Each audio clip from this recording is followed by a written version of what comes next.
we could literally be 15 to 20 miles away from definitive proof that we're not alone. What was this being wearing? Military uniform just like mine, but it was very, very clean. We're very close to going to prison right now, that's for sure. More security. More security right now. Today, ladies and gents, we wrestle with some of the wildest questions and mysteries of our time, such as, are aliens real? Are UFOs cutting-edge technology from Earth or perhaps from another planet? Why is Area 51 one of the most secretive bases in the country? And what is it that our government is hiding from us? In order to uncover the truth, we assembled a powerhouse team. First up, James Fox. This man is arguably the world's premier expert on UFOs and alien encounters. He's dedicated the last 30 years of his life investigating these claims, digging deeper than perhaps any human alive today. Next, we speak to Jason Sands, an Area 51 insider and employee turned whistleblower who gives us his first-hand testimony of his experience. Then we got Avi Loeb, a Harvard professor, astrophysicist, and one of the brightest minds on the hunt for extraterrestrial technology. And finally, we speak to various people who claim to have had alien experiences themselves. In this episode, we infiltrate the legendary Area 51, both under the cover of darkness and in broad daylight. And you'll have to stay to the end of the episode to see what we did and what happened to us after we breached security and set off the alarms. Join us today as we tackle one of humanity's greatest questions. Are we truly alone here on Earth, or do we have visitors from other galaxies walking among us? The truth, folks, might be stranger than anything we ever imagined. Let's dive in. Folks, two things before we get started. First, the merch is back in stock, including the sweatshirts that had sold out repeatedly. We put them back in stock, added a new color. We got the trucker hats, the t-shirts. And also, if you would like early and exclusive access to our Scientology series, including our pushing match with their private security at their celebrity center. Whoa. Wait, where's the private property line? Where's the line? You need to leave right now. Don't touch private me. property. Don't touch me. It's private property. You need to leave right now. That is available only at Patreon. Become a subscriber and be the one to see it first. And now, folks, to the video.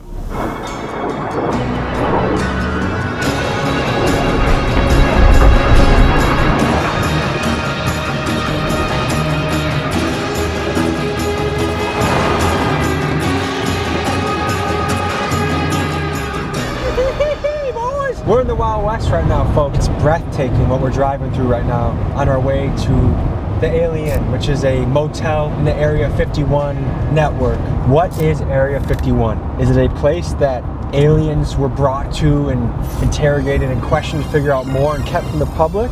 Or is it simply a place that's so remote and so out there that it's an excellent place to develop top-of-the-line military technology, run exercises? Maybe they got a CIA black site somewhere out there. I mean, it would be a perfect place. You just blindfold a guy and take him 2 hours down the highway from Las Vegas. No one's finding you. Alien fresh jerky, man.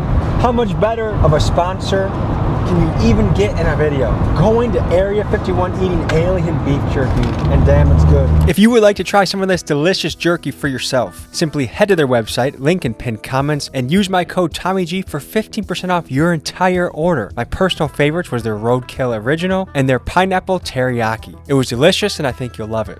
We're already actually through a couple bags. There's a lot of great excitement in my heart right now. We're meeting up with a world-renowned UFO, UAP expert, James Fox. About an hour and a half away. We'll enjoy this road trip and we'll see you guys in a few.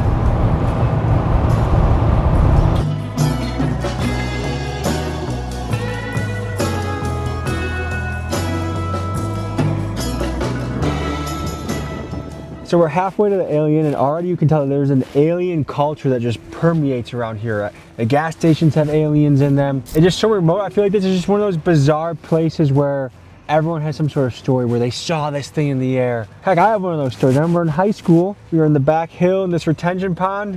If I had my own phone, I got it on my phone. Like, there was something moving in the air, and I saw it. Like, I know what I saw. Who knows what the explanation is? Let's keep driving.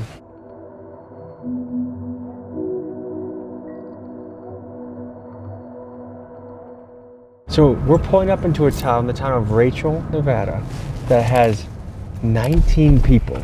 We're gonna meet our alien expert friend, James, and just get the lay of the land here. We arrived late in the night at the Alien, and they had a strict no filming policy. So we went nearby to the town's only gas station to meet our contact, James Fox, and make a game plan for the rest of the night. We were about to tuck in and go to bed. Yes. And you said you have another idea. Yes. There's no better time than the present. And we're out here, and we're not going to see anything if we don't try. Let's take our asses out to as close to the base as we can possibly get to without risk of being arrested and or shot. The use of deadly force is authorized, so Kill on sight. It's real. They're not around. If you were to hide super secret craft of non-human origin anywhere on Earth, when you come out here, you can see this would be the perfect place to do it. Is it fair to say this is one of the most top secret places on Earth? This is the most top secret place on Earth, yes. Right now, we're gonna go out to probably the most famous mailbox in history. It was the infamous black mailbox, but it became so famous because when you get to the black mailbox, you'll see a dirt road. It's completely unmarked. There's no road signs. You turn off, and that's the point where you go in on the dirt road to the base for about 20 minutes, and then you get to a sign that basically, and you'll see security. Like if you go beyond that sign, all bets are off. So the black mailbox, I think, got so famous that it might have been stolen. I heard it might have been recently replaced. We're gonna find out right now. Is that our first destination? That's our first mailbox? destination, yes. Let's get hopping. Let's go.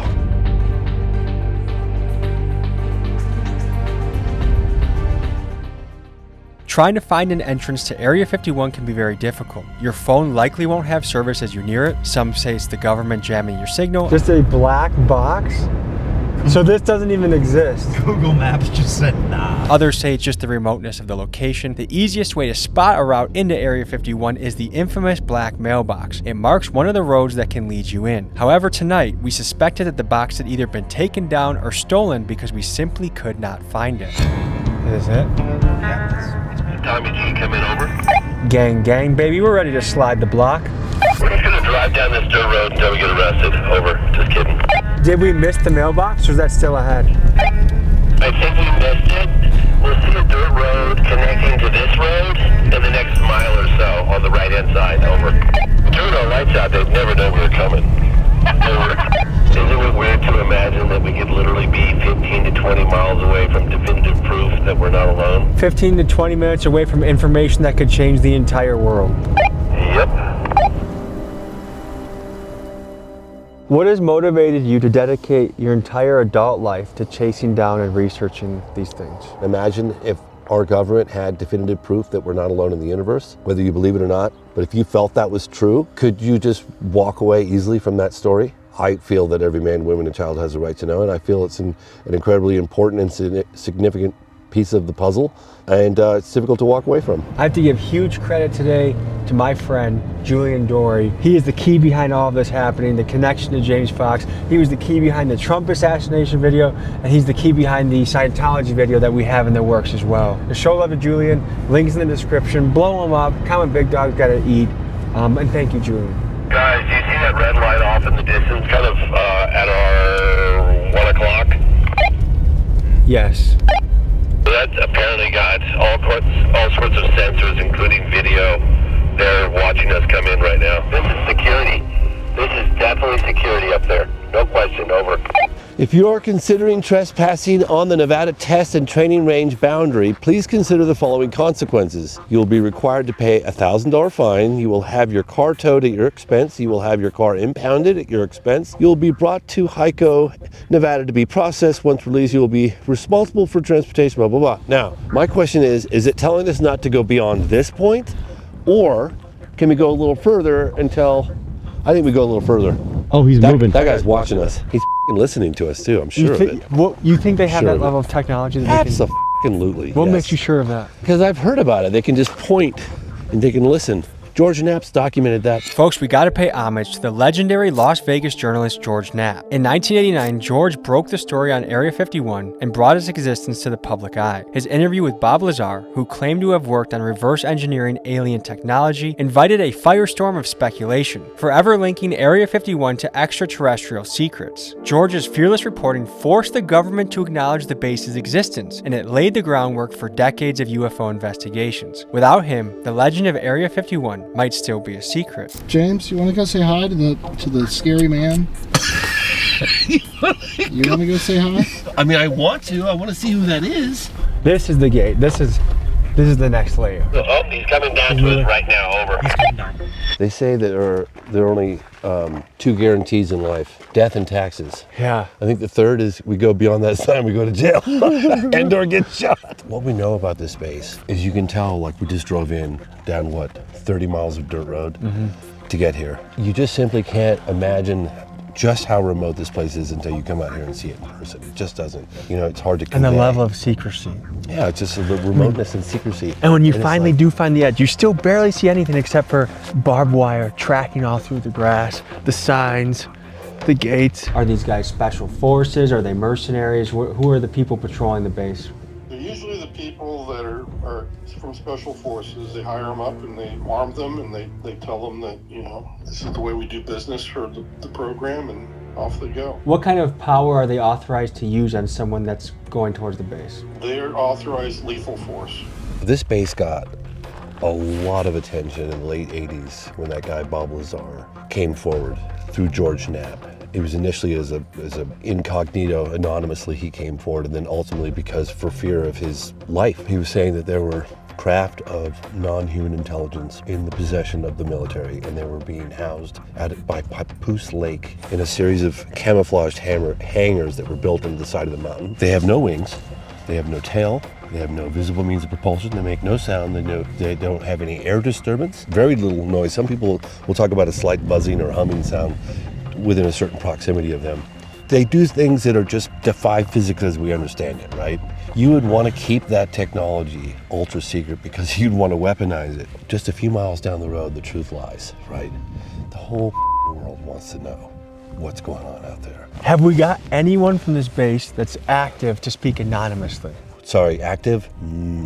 But he worked at the base for some time. He did, yeah. In what capacity, do you know? In non-military lingo, how would you explain to a layman what your career consisted of? It's like counterintelligence work where you're trying to prevent the enemy from finding out about what you're doing. How long did you serve on that base? I was there for 6 years. Tell us about the morning of the encounter. What happened? Well, we went up range. We had to look at a video of the UFO that came in and entered into the Nels test range from the previous week because they didn't know what it was, so they were just trying to get people to observe it and verify that, yeah, this is something that we didn't see, because you're talking to, anybody on my crew, we've been there for years. We'd seen all kinds of aircraft, and this didn't fit anything that we'd seen on the video. So this is what recorded the UFO also. Looks like one. Right up high now. Going like straight up. So a UFO crash lands on the base and they wait until the Monday crew comes in to look into it? Pretty much, that's what it seems to have happened. This is a sign. Oh, he just honked at us. He just honked. He probably thinks this is Why the something would he have honked? Dude, he thought. Yeah, Because I know. he's hearing us? Well, hang on, I'm just asking. Yeah, wait. What did he say? What did you say? Hang on. Honk if you can hear us. Okay, we're about to drive up this road. Are you going to arrest us if we do so? Honk, please. We're good. This moment of Area 51 exploration is brought to you by Alien Jerky. If you're about to go to federal prison, first get this flavor in your mouth as well as this flavor. And you know what? Why didn't we think of it? We're going to bribe the guard with this. Oh, yeah. Well, we talked to this guy earlier today, and he's like, yeah, when I worked there, he goes, they'll just blast you. I was like, they'll just blast you? And he's like, yeah, they'll just take you out. Like, we're authorized to kill. You know what I think that means? Let's explore a little further.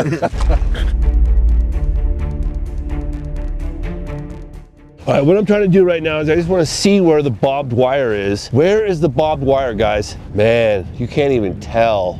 We're very close to going to prison right now, that's for sure. Guys, here comes more security. More security. More security right now. Holy shit, the truck's coming up, look at that. Yep. Holy shit. He's coming quickly too. Look how f***ing windy it is, dude. It's cold, desolate, and there's government forces assembling right now. I know. They're letting us know that they know that we are right here. The question is... They're going together. I mean, one thing we can say for sure is we will all be going to jail if we cross the line. The question is, where exactly is the line? The only way to do it is to walk up the barbed wire from the gate. Yeah, I've already walked. Well, you want to drive down there and see it? Sure. All right. So look, Land Survey Monument. That's just government bullshit to keep us off the land. What happened next was strange. As we turned off our cameras to take a couple iPhone photos, we heard a noise, but not just any noise, one that had an eerie, metallic, and otherworldly sound. This is what followed immediately after. I heard that. What the f*** you hear?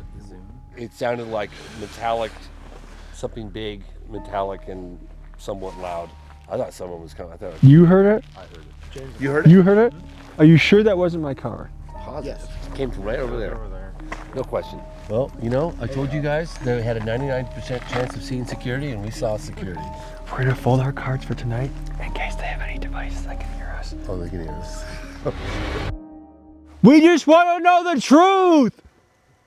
Can you hear us? I have some beef jerky I can offer you! I repeat, I said beef jerky! I don't know if it's working. What we're dealing with right now is, like, there's so much disorientation and trickery that happens, like hearing certain noises. Like they said they heard this metallic thud. Was it the sign rattling, or was it a secret thing happening in the background? I mean, and that's how these stories get convoluted when it comes to the supernatural or the UFOs, or, you know, there's a lot of explanations for the same thing. So, like, in diving into the truth of these stories, you have to figure out how credible someone's testimony is, and it's been proven that eyewitness testimony actually isn't even that accurate. But when you have multiple eyewitnesses independently corroborating a story, that's where it becomes more and more airtight.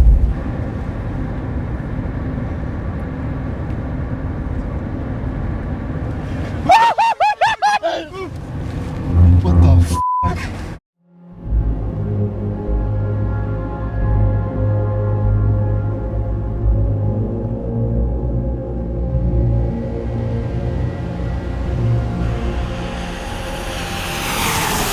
So we're going to the Alamo Inn, about 40 miles away, and kind of the other side of Area 51. There's the Alien, the Alamo Inn, and kind of, if you go in between them, that's where you can go on the road to the back way of Area 51. And we're going to talk to the motel owner and actually stay there the night. And this guy, his dad worked on the base. At both of these inns, everyone in the community seems to know someone that has had an experience or seen something or knows something. So this is a obvious and good place to go for this investigation. All right, folks, we're pulling up to the most famous mailbox in the world.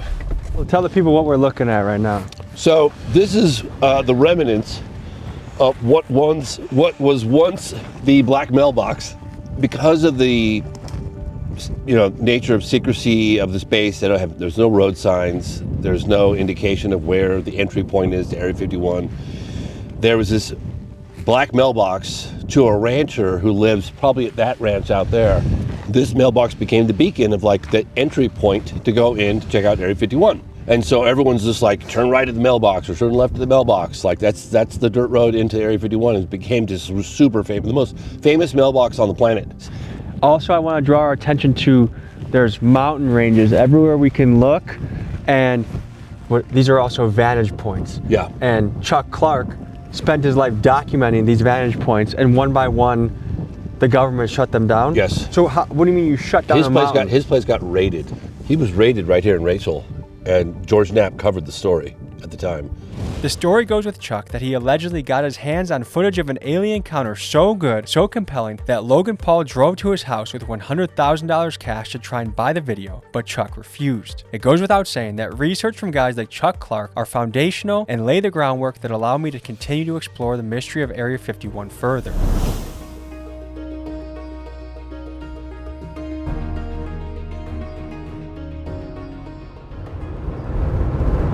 One of my favorite close encounters of the third kind in the United States took place in the desert of New Mexico in 1964 that involved an on-duty police officer by the name of Zamora. And the Air Force files during the peak of Project Blue Book investigations have detailed diagrams and of the craft where it landed, the landing gear impressions, photographs of the landing gear impressions, the footprints from the alleged creatures, very detailed report in Project Blue Book own files. We're having a local pull up that his parents had an encounter with a non-human being right in this area in the 90s. So we're gonna get to hear the story from him and see what we make of it. This is a story that my parents passed on to me. My dad was born and raised here in this valley, in Parananga Valley. He worked out at the test site in Area 51 for a good portion of his life. You know, because he mainly worked on the test site side when they were doing the nuclear testing. He drove the trains and everything that went down inside the tunnels and that where they'd set the bombs off and that. And then when they shut that down, then he moved over to the Area 51 side. So we're all traveling on the road. We see this guy starting to kind of hail us and starts jogging towards us, but he's walking running very funny. It looked like he was going to fall over and like he was around. I'm wondering what's wrong with him. And then as we get a bit closer, I'm starting to notice that he's got very pale skin, but it's got this blue undertone like he's hypothermic.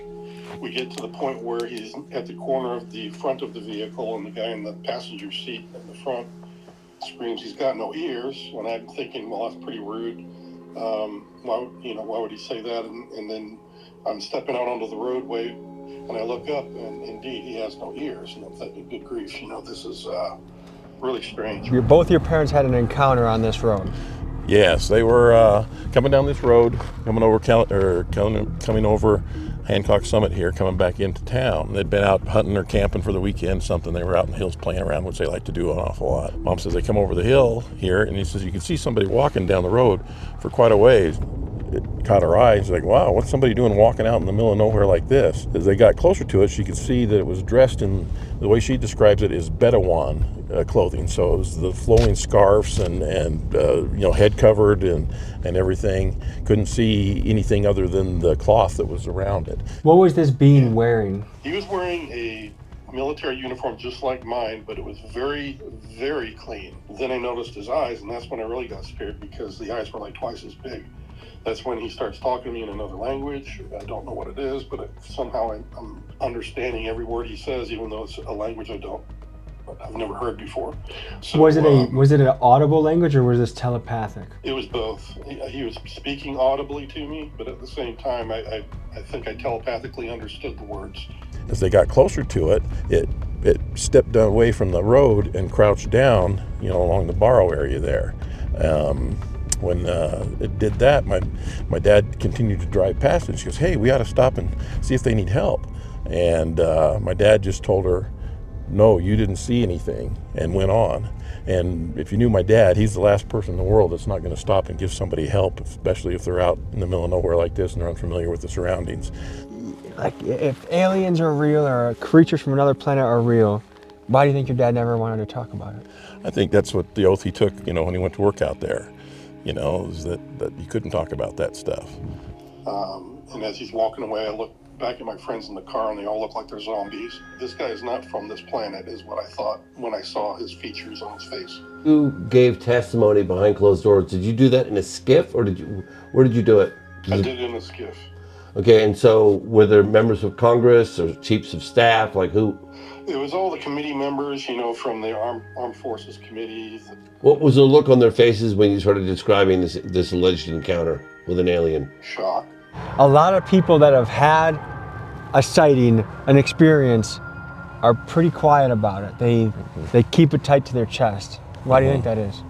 I think that they're afraid of being judged, because there's a lot of people you say, oh yeah, I had an encounter, they're gonna go, ooh, you're crazy, there's something wrong with this person. What was the moment in your career where you said, I think we might not be alone? October 19th, 2017. The first interstellar object was spotted by a telescope in Hawaii called Pan-STARRS. It was given the name Oumuamua, which means a scout in the Hawaiian language. This was the first object identified as coming close to Earth from outside the solar system. It was roughly the size of a football field, flat object, pancake-shaped.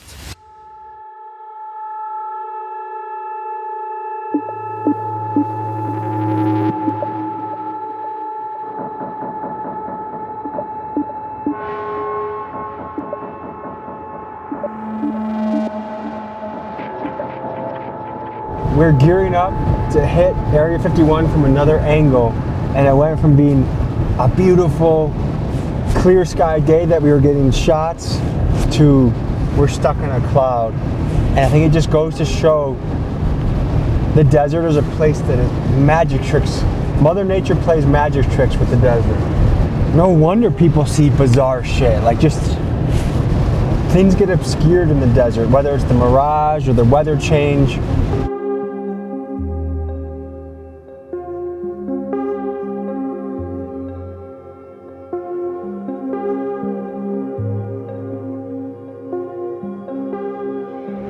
that government vehicles? There are a lot of those same vehicles. See that? Is there another exit of the base that they're coming from that we don't know about? I've never been down this one. I've only been down that one. I've heard about this one. I don't know. But there's a parade of, those have to be government vehicles that are coming by. At around 5:30 p.m., at least 5 days a week, possibly 7, you'll see these white buses with no markings, with blacked out windows.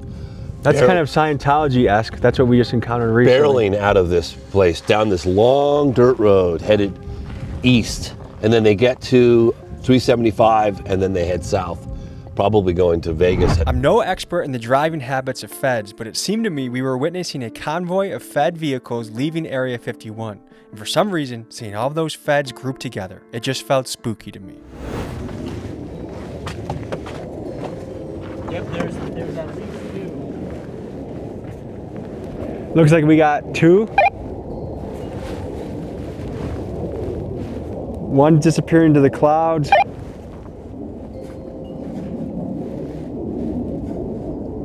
Can you describe some of the technology at the base? Like, how much more advanced is it than the public perception of what our technology is? I don't want to get into specifics, but it's hundreds of years. Hundreds of years ahead of what we think is happening? Yes. So I think part of the question is this just high-level military technology that they don't want other people to get their hands on? Or did they get some of this technology, the way things move, the way they turn, stop, that seem to defy our typical engineering and physics? Did they get that from alien crafts? When an alien craft crashes, they have the best engineers in the country examine it and try to re-engineer it. Is that what's happening at Area 51? Or is this shit just so advanced and they just haven't released it to the public? Our conception of what is possible is 60 years in the past, 50 years in the past, and they just haven't shown us the good shit because, well, it's a tactical advantage in war. It's all possible.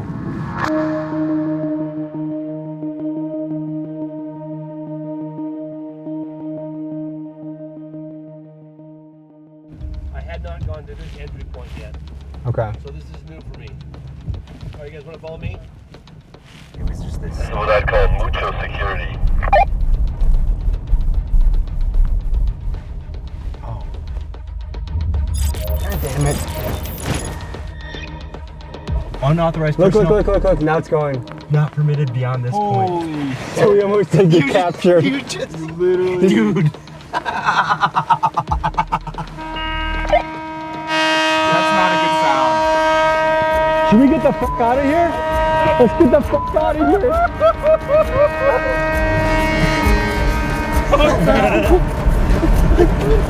Let's push, like, are we being pussies for leaving after that? No, they were trying to trap us. They were. Dude. Who's this guy fucking going backwards? Methy over here is going backwards trying to get us. Is he what the fuck is this guy doing? Is this guy on meth? What the fuck? This guy's going pretty fast backwards. We're going 45 miles an hour and he's beating us right now. What the hell is this guy doing? What is this guy doing? 45 miles an hour backwards. You just trespassed on federal property. You know the gate where they close, you can go into a gate and then they close a barrier behind you? That's an entrapment, yes. What happens if you get stuck in that? That's a way for them to keep your vehicle and yourselves from going any further. And they will draw their weapons on you and they will tell you, okay, you're coming with us. They'll take all your equipment, they'll dismantle your car, look at all of your cameras, look at all your film, they will confiscate everything. And you'll be lucky if you get your car back in a crate later on, let alone whether you will be serving jail time in one of their facilities right there on the site. Holy shit, that was crazy. So close to So you think we would have been trapped if we didn't if Keegan didn't remind me to back up? Hell Hell yeah, they would have locked you in there. Oh, 100%. 100%. Yeah.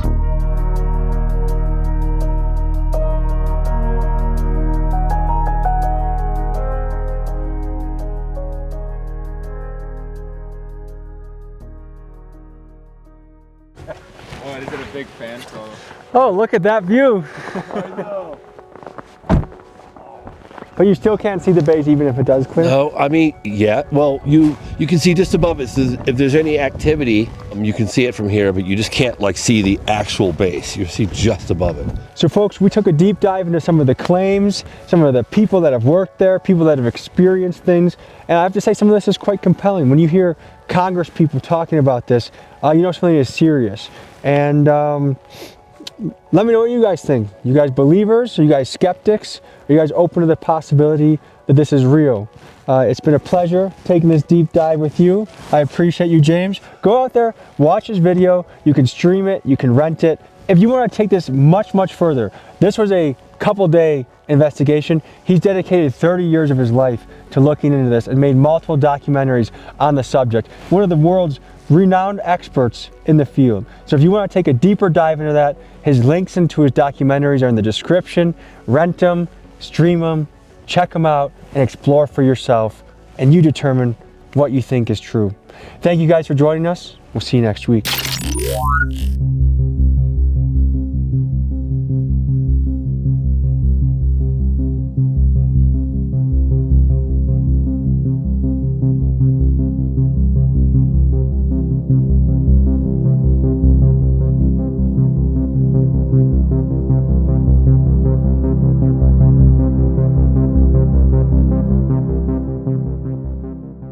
Folks, hope you enjoyed this episode. You want to watch another? Here. You want to subscribe? Over here. See you next week.